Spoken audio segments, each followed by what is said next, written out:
Bakit kaya gano'n ating mga kababayan at meron tayong mga kababayan na talagang tuwan-tuwa ay paninira na kanilang kapwa?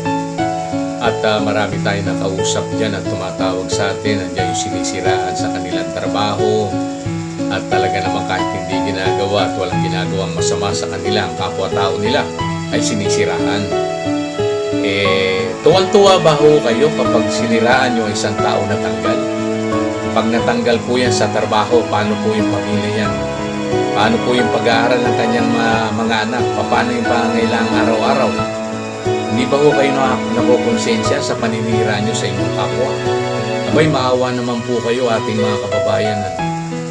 Alam nyo, yung ginagawa nyo sa inyong kapwa, yung paninira po ninyo, darating at darating ang araw, mas higit pa ang kaparusahan ng Diyos sa ginagawa ninyo. Paparusahan kayo dahil sa mali niyong gawa at dun sa mga taong sinisiraan po ninyo. Abay na nahimik, gagawa nyo ng kwento.